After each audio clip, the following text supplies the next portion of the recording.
Hello, hello, and welcome back. And we've changed the name to I Don't Know because YouTube keeps kicking us off for having cuss words in there. So we just don't know. What I do know is I'm Kevin. I'm Sim. I don't even know that much. Sorry, He's Sim. I'm Kevin. I went to a float tank and I literally I'm like Jello right now. I did get a lot of healing. I feel like in the float tank. What does healing mean to you? It's the process of making or becoming sound or healthy again. Also, tending to heal or therapeutic. Okay. That's what Google told me, so that's what I think it is. So what does healing mean to you? Healing, to me, means finding parts of me that feel like they're wounds. Okay. Or I carry them as wounds. Okay. You perceive them as wounds? Perceive them as wounds. Okay. And and more facing them and acknowledging them and then applying energy to heal them. Okay. Imagine I'm 7 years old. Yeah. Tell me that again. Okay, What is healing? Hey, little Kevin! Okay, so healing is basically... What? Healing is when you have problems. Fixing your problems. I don't know. This is why you're the expert. That's why I'm asking this question. Okay, yeah. Because a lot of times we really don't know how to describe what it is that we are trying to understand. Yeah. And it's said very simply that healing is the process of, I say, making whole or bringing a sense of stasis or peace, balance back into one's being. It can be, the way that I work with it is in 4 ways. The mental, the emotional, the physical, and the spiritual. Okay, good. Mental, emotional, See? physical, and spiritual healing. Right. Okay. Okay. Yeah. And then ultimately, I'm going to mess with your mind. Mm-hmm. Ultimately, you're going to come to an understanding there was nothing ever to be healed. That everything that we experienced had a purpose. So okay, so wait. But we're going to take a step back. Before you completely confuse the shit out of me, let's go back to what made sense to me was the emotional, physical, spiritual, Mental. and mental. Yeah. Okay, so physical. Let's start with physical healing. Sure. I understand physical healing. Okay. What do you understand physical healing I to got a be? cut, Okay. and I heal. I put a Band-Aid on it. Okay. Is there another physical healing? Yeah, one that is associated to an emotional. The emotional body can affect the physical body in terms of creating melodies. Remember? Yeah. Dis-ease. Right. We hold that energy in the body based on an emotional trauma. So they're interconnected. it would be manifested as something physical, and then you would heal it on a physical both plane. on a couple of planes, couple of levels. You will heal it. You'll release it, reframe it from the emotional. Okay, so and first, also the physical. It's like what you shared last podcast we had. Yeah. I had this pain in my left shoulder, and I finally realized. You realize in that moment, oh my God, that's when this woman broke up with me. I really didn't deserve love, or I didn't have this sense. And then you came in this new relationship, and all of a sudden that pain's still there, and I said, well, go back into it. Yeah. You go, oh well, the woman that I'm with, I really love, and I know that I'm now lovable, and it's gone. Yeah. See how those interact? It's emotional. See, it's an emotional pain that actually lodged itself physically in the body. And then when you reframed it and saw, this wasn't the truth. Yeah. Really wasn't the truth. It's what I believed. But now my new truth says that the woman that loves me, and I now am learning and understanding, I heard you say it many, many times, I love myself. I'm beginning to. Yep. Guess what happens? Those maladies begin to release. Physically. Yeah. And they were emotionally set in motion. Yes? Because your girlfriend didn't go pounding you on that spot, did she? She did a couple times. Oh, okay. She was really good about that too. But that's a whole other conversation because exactly. trauma can do that too. But we're not going there. So. Yeah. Okay. So that's the physical. That makes a lot of sense. Okay. Physical is like physical healing or stuff that's emotionally held in your body. That we've already talked about. Yeah. Like you said, if I get cut, I have a wound. What do? You tend to it. Mm-hmm. You dress it. You clean it. It's no different. And that's physical is probably the easiest to recognize out of these ones because you can literally feel it. Yeah, you can see it. There's a wound. I'm cutting. Yeah. I'm cut. I'm bleeding. I broke something. It's like my bone. Even like the emotions stored in your body often create some effect, which then you look at as like, well, something's wrong or it hurts or something's there that actually signals to you that it's stored there, even though you may not pick it up as something that's emotionally stored, but like at least it creates some kind of signal. But what about like emotional healing on its or emotional? I believe emotional healing Yeah. is where we are in humanity right now. It is our level of evolution. Yeah. Is the emotional body. And what I mean by that is that we've entered now into a civilization where all of our basic needs are taken care of. Yeah. We're all pretty much okay. We have food to eat. We have all of those necessities. Yeah. And now we have all of this time. Mm-hmm. Okay? What do we do with it? We now have the ability to go inward and to ask those deeper questions. Yeah. Because whenever you take if you look at Maslow's triangle, the very bottom is our basic physical needs. Self-esteem and self-actualization is at the top. Mm-hmm. You can't go from down here, to that physical and trying to make, put food on the table and subsist. You can't be up here in actualization. Yeah. You just can't. Yeah. Doesn't mean there can't be moments of it. But generally, if all of your energy, just like your life, let's just talk about you. You're always pretty full on doing stuff all the time. You're always cryptocurrency, and you reach this point of exhaustion. Yeah. Yes? Yeah. Now you went into a float tank. What did the float tank tell you? What did you learn from that? Slow down. Yeah. And like Bingo. doing nothing and recharging is actually one of the most important things. And you probably learned Yeah. that resting is okay. Yeah. And it's actually the best. Because most of us are taught at a very early age, your worth is based upon what you do.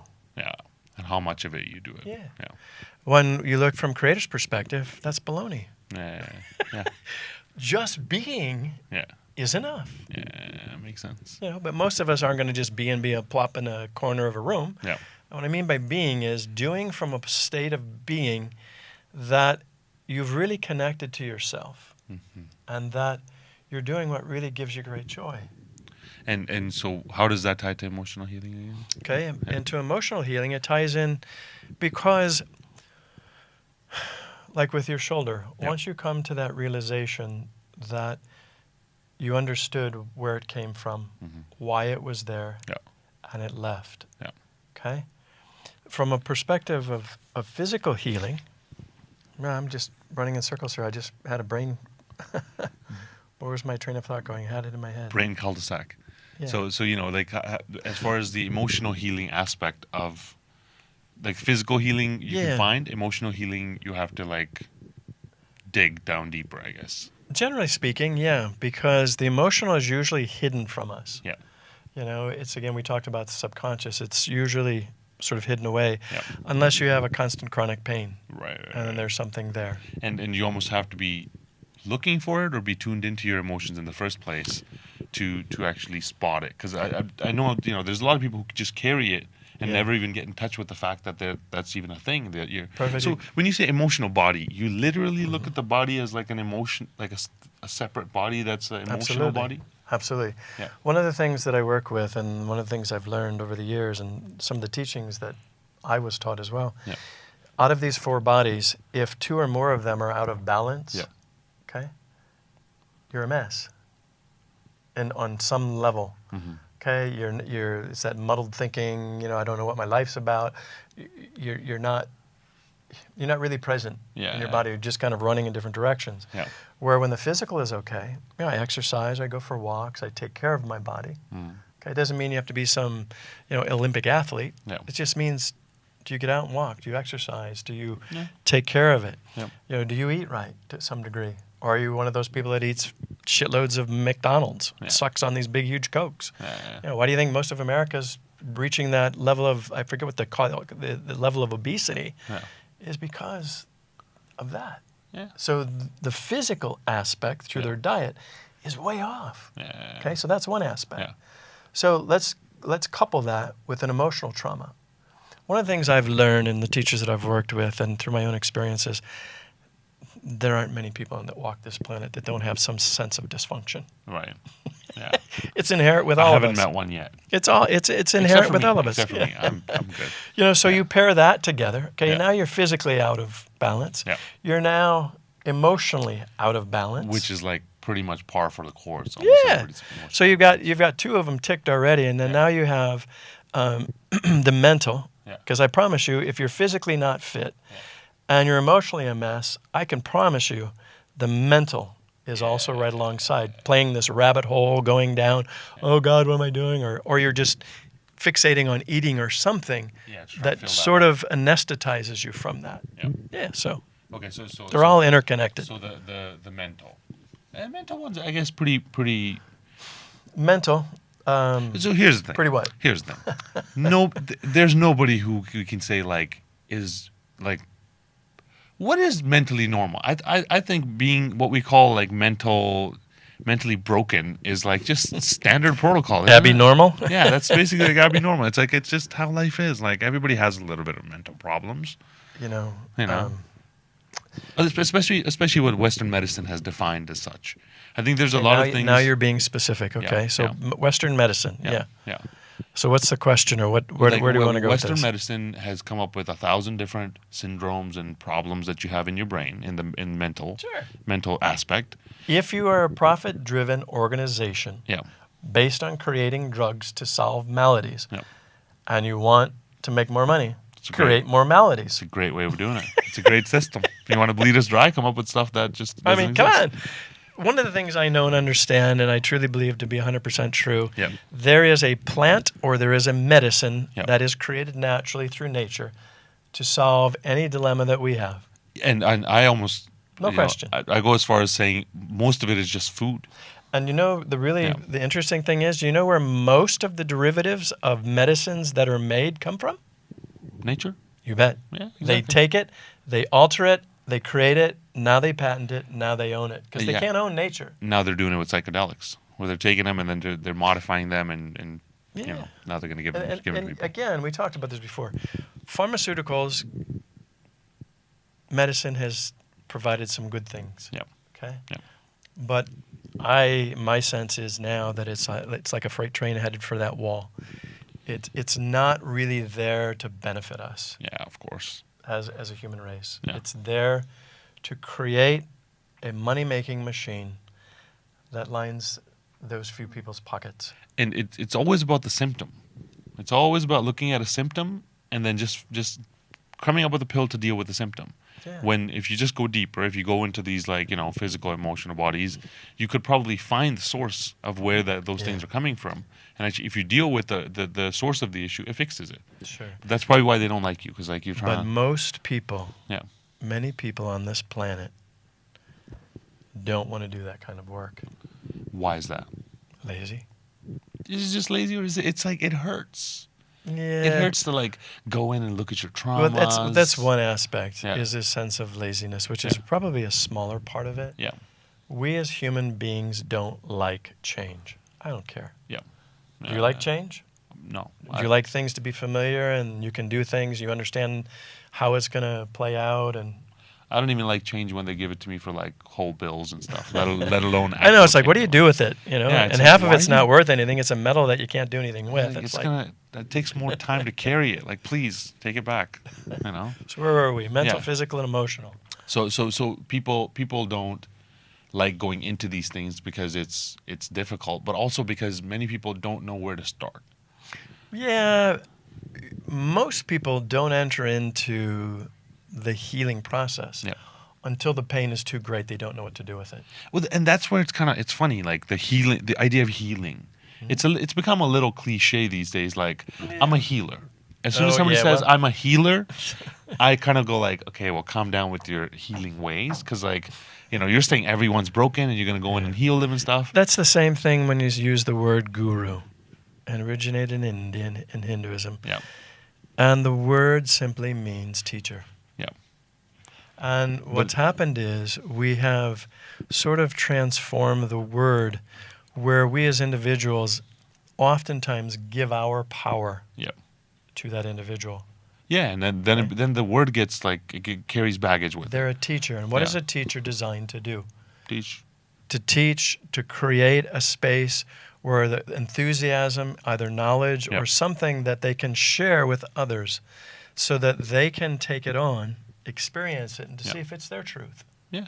They're a guide. Yeah, makes sense. So that's where, like, I think it's such a charged thing that, like, especially guys, when you tell them healing, you just hear Yeah. It's like when you say the word vulnerable. vulnerable. I can't even say it Yeah. properly. Yeah. Healing. There's a period of time in my life that Yep. I had no clue that I needed to be healed or I needed to look at anything internally. I just partied. I had a good time. I enjoyed my life. And then what happened? And then eventually, usually what happens is some event, some trauma, a discomfort starts to rise. Okay? And it's not everybody's journey. Yep. Okay? And then when that starts and begins to rise, then you ask yourself the question, what do I do with this? And I think that's where what's going on in the world now is the impetus that's going to move people a lot to look at the ways that they need to heal. Yeah. And it's already happening. Hallelujah. Yeah. When you really look at the world, many people look at this as a time of apocalypse, Yeah. the ending of the world. Yeah. Well, from one perspective. One world, yeah. The other perspective is, particularly Native American and others share this mindset, it's a new beginning. It's a reset. Yeah, exactly. Okay? Yep. And if our essence that animates us never dies, Yeah. this will leave Yep. this body. Yep. But that animating part of us doesn't leave.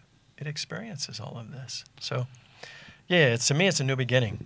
I don't want to go in too deep into that, but this is a great opportunity for healing. Yep. And healing simply is looking at aspects of your life that don't feel as though they fit for one reason or another. That don't feel as though they fit. Yeah. What do you mean? Can you So in go other deeper words, into that? Like, in your life, if you're eating too much, yep.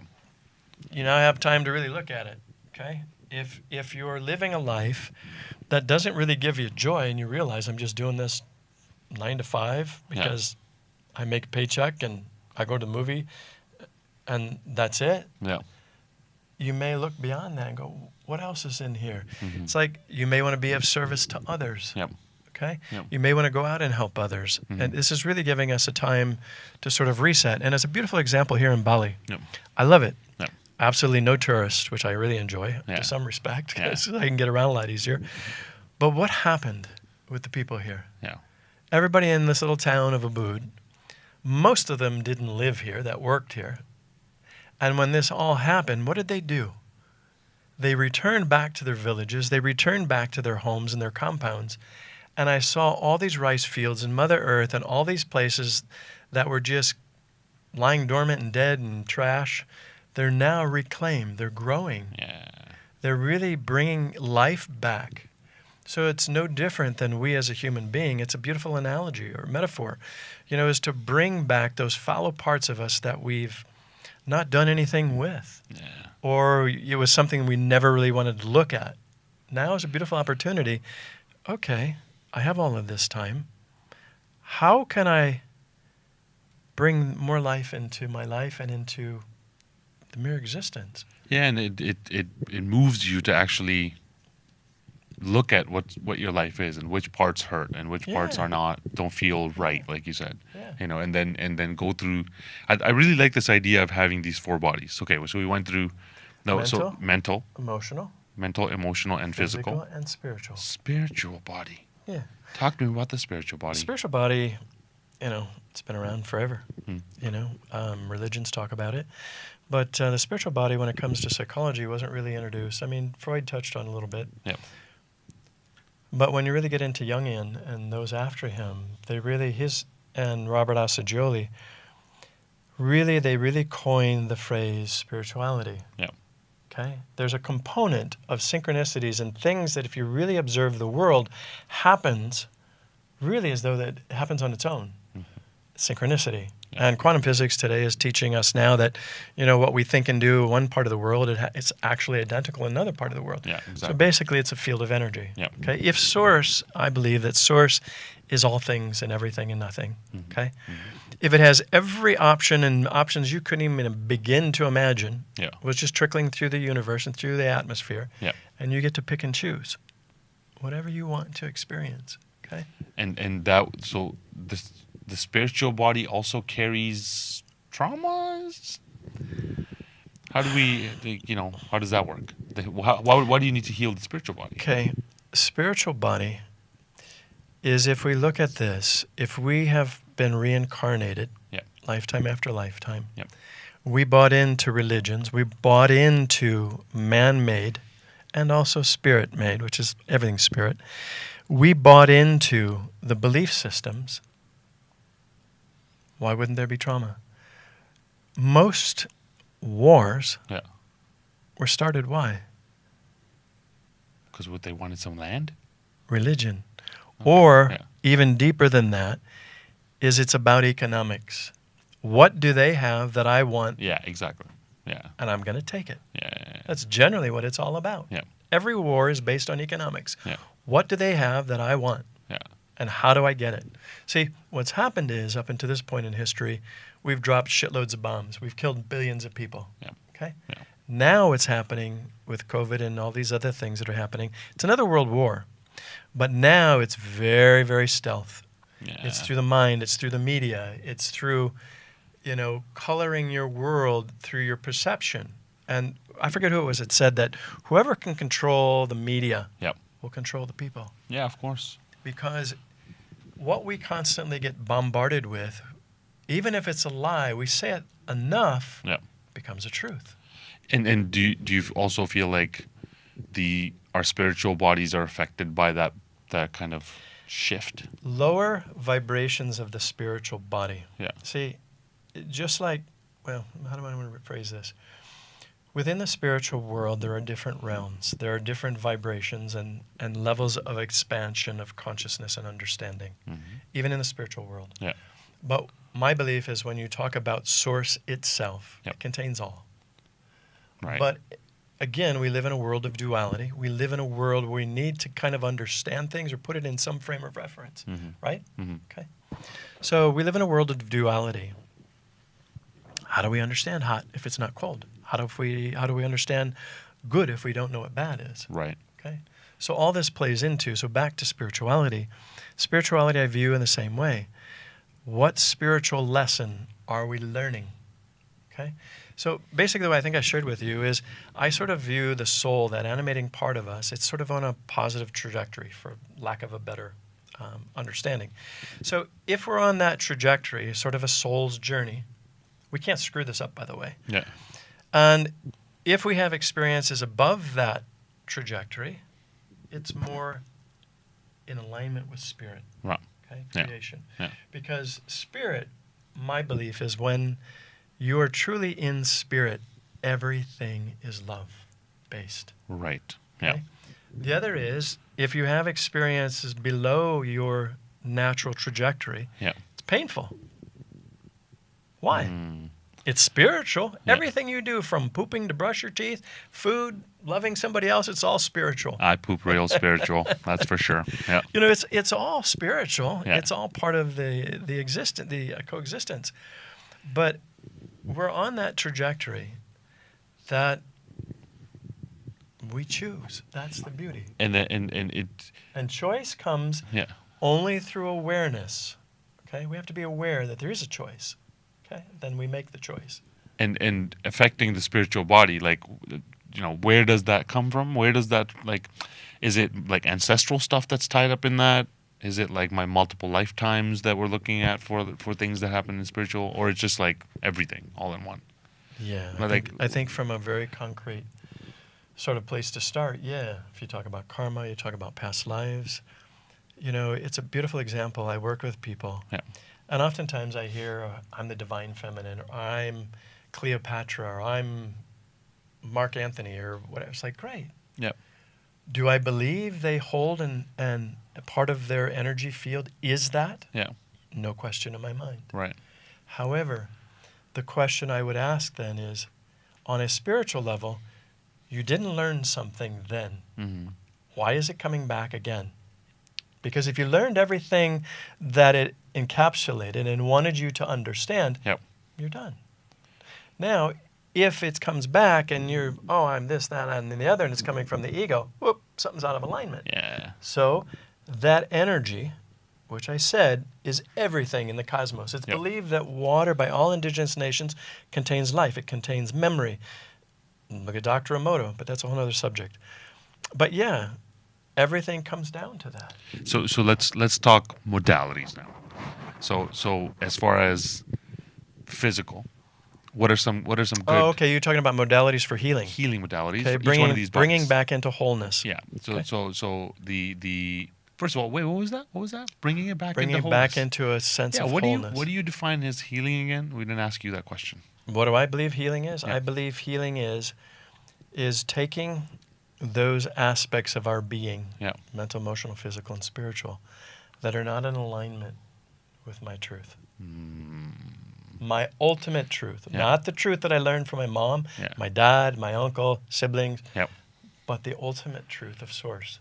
Okay. So let's say physically, Okay, physically. you're out of alignment with that ultimate truth. Okay. And it's manifesting as whatever. Okay. You got maladies. Give in me your an body. example. What kind of a malady? Give me a little more chronic specific. back pain, let's say, because that's a very common one. Okay. Chronic back pain. A lot to do with support. Yeah. Keep going. Now, what are some?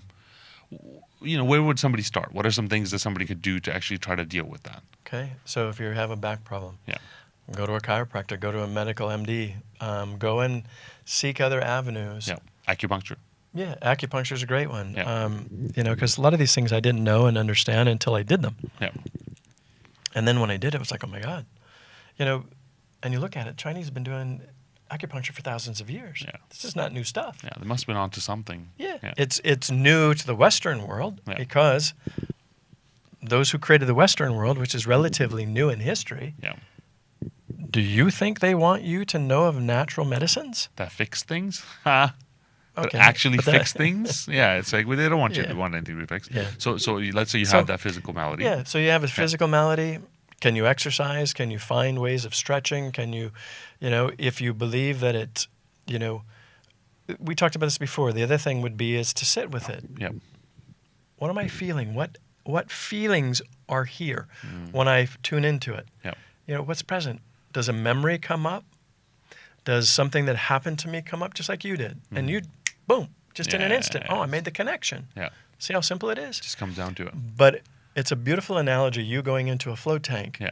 where you went through and you floated for a while and then all of a sudden you got to turn the music on and you got to be active again. Yeah. Okay.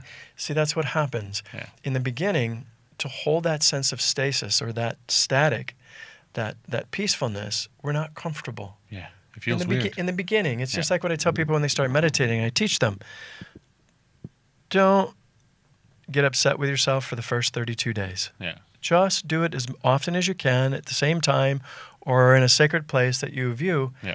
It's amazing what always happens because it begins to quiet. It becomes your natural state because ultimately Yeah.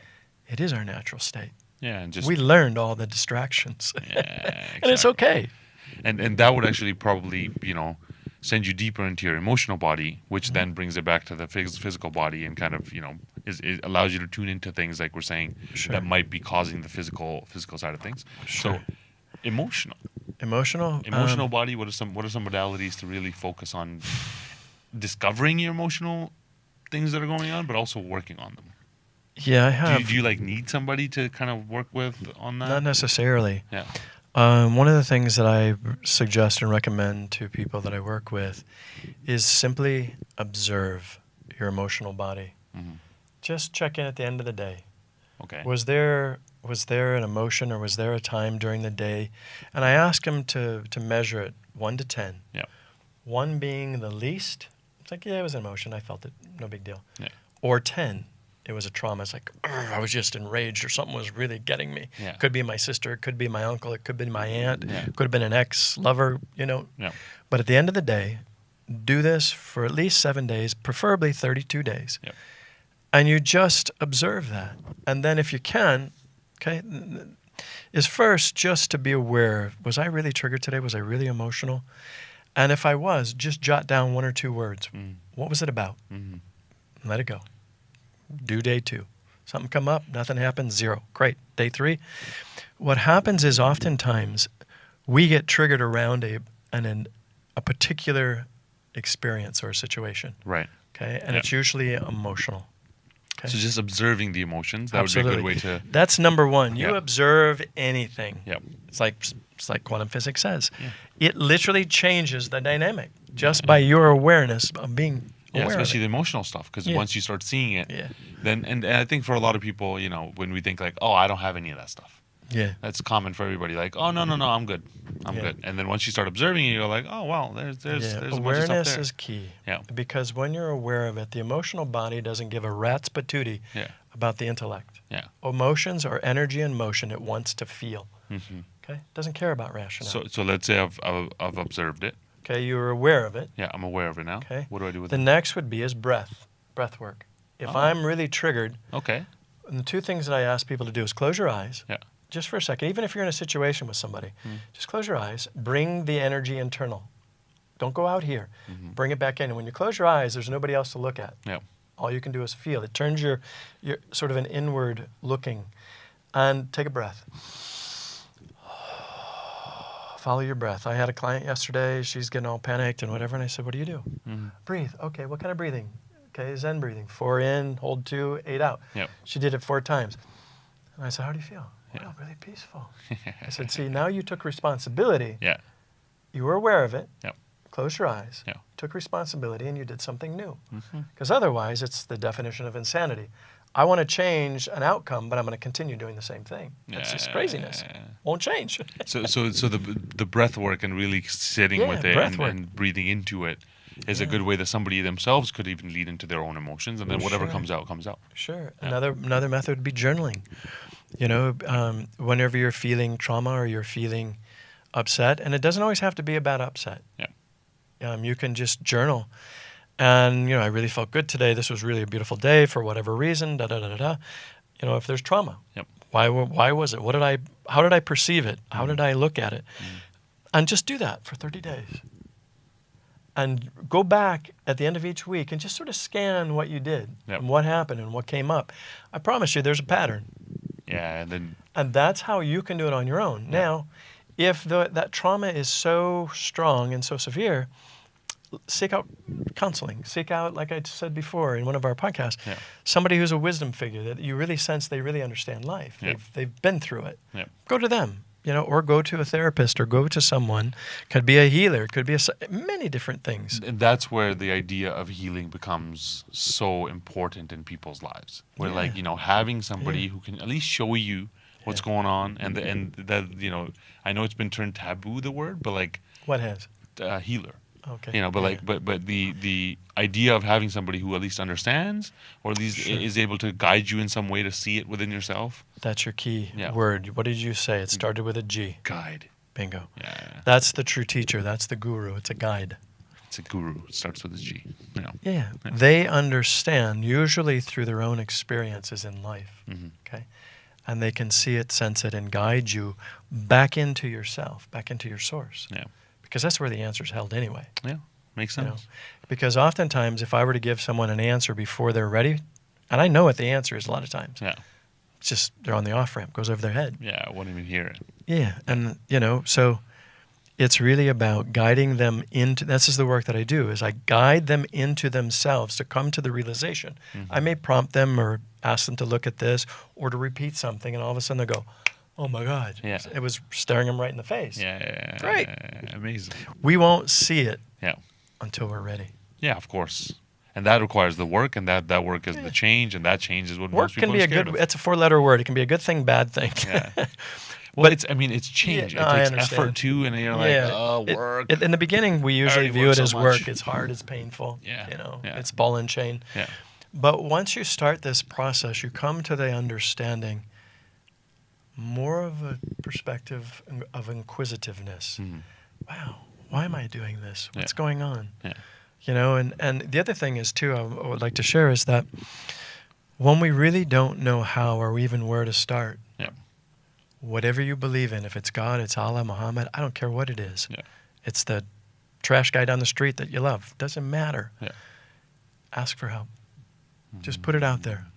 I need help. Please bring the event, the person, experience to help me understand this, and let it go. Amazing. And I'm a firm believer in that. That like Oh. once you ask, ask and ye shall receive, basically. That's what I always tell people, to be careful for what you ask. Yeah, exactly. Yeah, you ask for the wrong thing, and then that'll show up. There's too. nothing ever wrong. Yeah. It's just a lesson. Yeah. Is this really what I wanted? Because most of us don't know what we want until we step into the shit we don't want. Yeah, and we constantly keep doing that. Yeah. Well, we hope not. That's. Yeah. I'd hope not. Me neither, but it keeps happening. Okay. Like I said, it won't change until you're ready. Yeah, exactly. Okay. So that's the emotional. Okay. Now let's go into the mental. Okay. Like, what are some things that make it easier to look at the mental stuff? Other than, obviously, it's like ruining your life and it's manifesting itself physically. Read books, self-help books, something that you're called to read. Mm-hmm. Oftentimes when you begin this journey, topics pop up, books pop up. Like you might hear something 3 times from 3 different individuals. Yeah. It's like, whoop. And what I learned in the very beginning, if I hear it 3 times, Yep. it's leading me to that direction Yeah, for some reason. of So course. seek it out. What is it telling me? Yeah. You'll get its morsel, Mm. its piece of wisdom. It'll impart it to you. And that's also the serendipity piece where you're being guided towards it. Absolutely. You know? And we've talked about this before. It can be a word, a phrase, a color, Yep. a feeling Mhm. also. If any of them really touch you for some reason, you don't know why, Yep. go towards it. Lean into it. Yeah, lean into it. And as far as, and the same thing, I guess, would apply for, having a therapist, having somebody who can Yeah, actually kind of guide absolutely. you through the mental stuff. That's Even huge. before you get to a therapist, you can Yeah. go to big groups. There's Yeah. groups of men and women. There are the Mankind Project. There are many different things for men and for women. Divine Goddess Group. It doesn't matter. Yeah. Where you're sharing that experience and getting a frame of reference. Yeah, so that's where, like, a men's circle. I'd never even heard of this idea until I came to Bali, They've been around for a long time. and I'm like, this should be everywhere. It you know? is. It But is. It's just like such a thing. It just came on your radar. Yeah, It's exactly. been there for a long time. Okay. I started it back in the 90s. Yeah. MKP, Wait, Mankind. men were talking to each other? Oh, absolutely. They were doing it long before then. Wow. Other than like beer and basketball and all that stuff. Yeah, no. It was actually where men get together Yeah. and learn how to navigate being a male Hmm. by You mean- respecting you mean- themselves. You mean by bottling it up and shoving it down?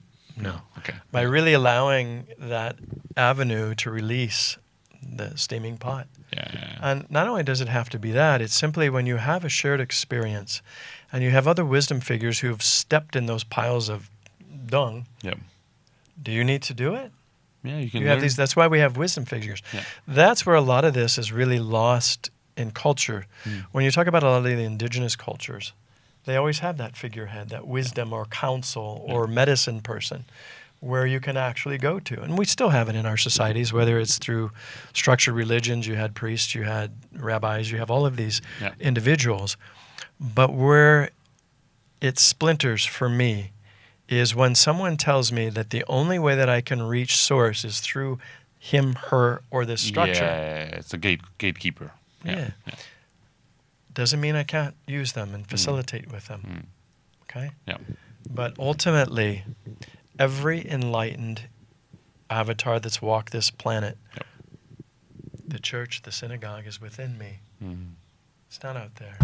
Yeah, you are. We need to Yeah. build these large structures so that we, in our humanness, feel that we're attaining something greater than ourselves. And it's a bit of a trick to like keep it. You're almost being kept away from your own, In some ways, yeah. but divinity, if you want to call it. Yeah, in some ways, but in other ways, it's given us the opportunity to come together in communion, to build and to create.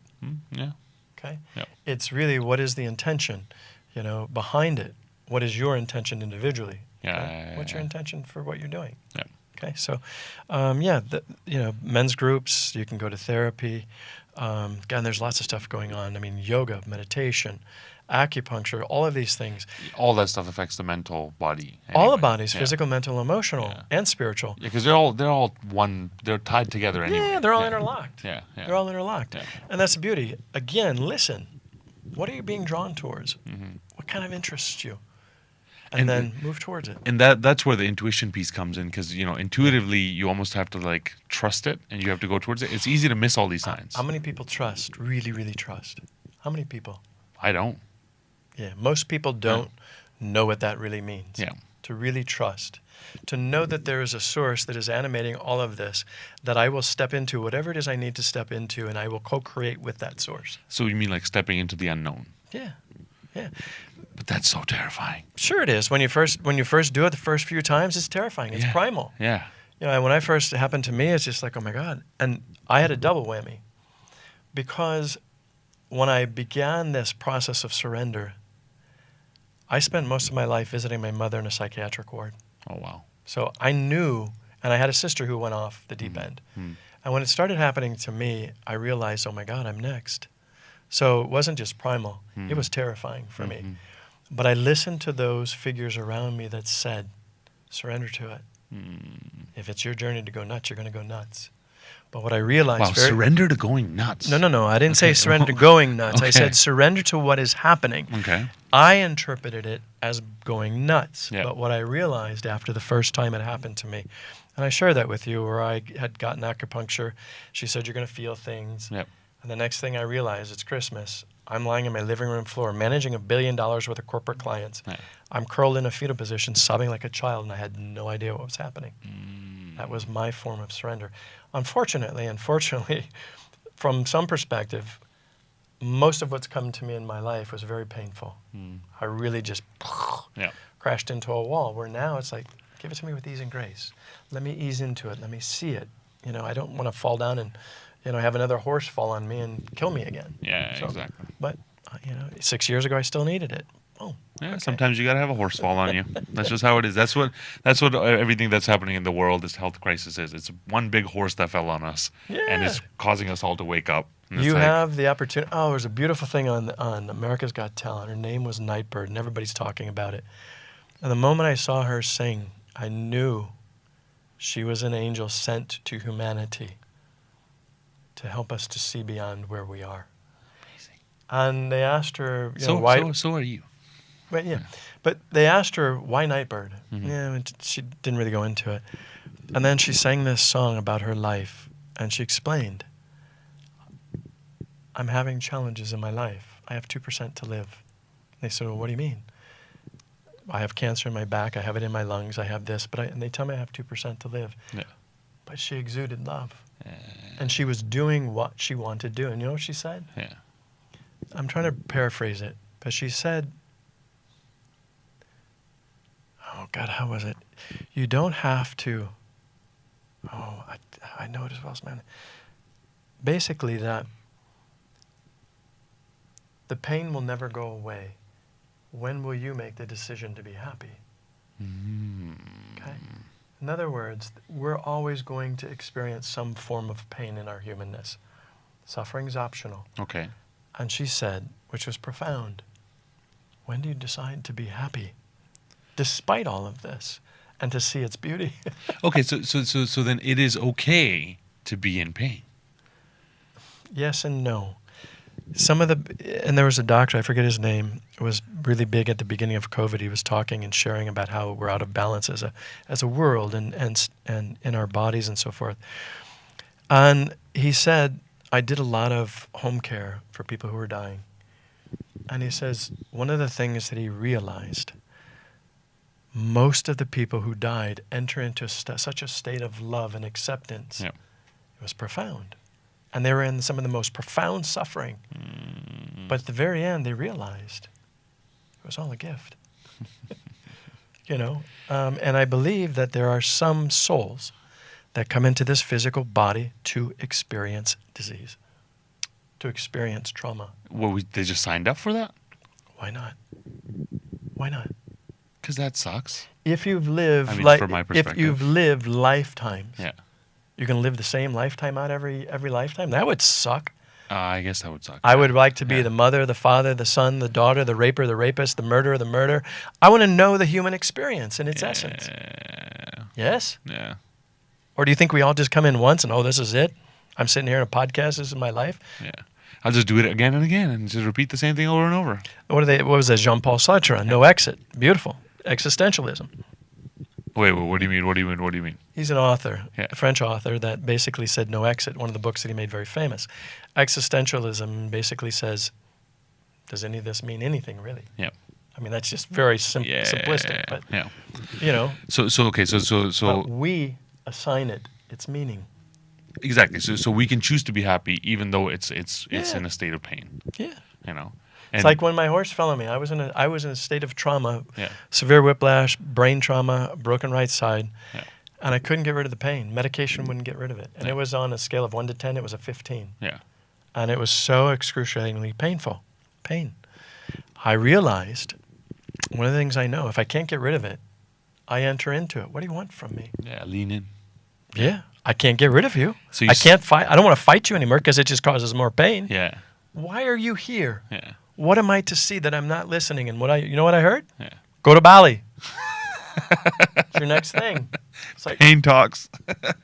okay, can I have it with ease and grace next time? Yeah. Did a horse have to fall on me? And it doesn't mean that I didn't hear it 50,000 times for that year before. Yeah, It's time to go to Bali. Time to go to Bali. Really, I got to leave all these beautiful house, these beautiful horses, and really, I got to do this again? Yeah. Go to Bali. Go to Bali. So now, in recognizing these pains, tuning into them, and understanding it from this perspective of having different bodies. Mm-hmm. Is there anything else you would like to add to that as far as healing? Be gentle with yourself. So often on this journey, we don't think we do it fast enough. We go down the rabbit hole. We take one step forward, two back, and we think we're failing. Mm-hmm. We're not failing. You can't fail. No. What we do is eventually that one step forward will be 3 steps forward, one back. And then there'll be 4 steps forward, and there'll be a rest. Yeah. Then there'll be 5 steps forward, or not even forward. It's like what we talked about, what I've shared before, is on this journey from a spiritual aspect, Yeah.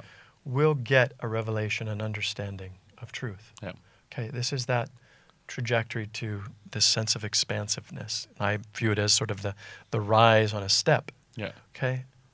We can't stay in that constant state of opening. Yeah. The body can't withstand it. Yeah. So what do? We're over the run, on the step. We're on the horizontal, Yeah. where we're resting. Mm. We're not lifting our foot to try and take the next step. Yeah. We're resting. Yeah. We have to rest. We need to integrate it. We need to allow it to find its place. Yeah. So the opposite of just Patience. patience, and also the opposite of there's one side that you're not even looking at things that may be asking to be healed, and then there's the other side of just constantly trying to be on a healing journey and be one big dark night of the soul. And it's like, Well, that's 2 different things. When you're saying that someone's continually trying to seek, and Yeah. then a spiritual night or a dark night of the soul, 2 different things. Yeah. Because the first part of it that you described Yeah. is what I call the ego. yeah, like The I ego is wanna always heal, looking heal, for the heal. next, whether it's through plant medicine, whether it's through another webinar or seminar. It's constantly going and not allowing itself to integrate what it learned. It's just, I'm going to do this, I'm going to do that. Well, great, you're 10 steps down here. What did you learn in these 9 steps? Yeah. What have you integrated from them? Or are you in that frenetic energy that you just want to keep going? Yeah. That's not where you learn. And that's different from the dark night of the soul. Absolutely. The dark night of the soul is when your whole being, your whole sense of what you know and understand is being deconstructed. Okay, that's what we're going to talk about next time. Dark night of the soul. I really want to get deeper into that because I feel like that's a lot of people are going through that and may not even realize what it is. And Yeah. We'll talk about it because having gone through it and known people who've gone through it, there are clear distinctions, understandings that people need to understand. Well, from my perspective, okay, that people, to help them through whatever they're going through, is to sort of give them sort of a framework. Sweet. Okay. And we'll see you guys next time to talk about the framework of the dark night of the soul. Great. Thanks very much. Love you all. Thank See you. you later.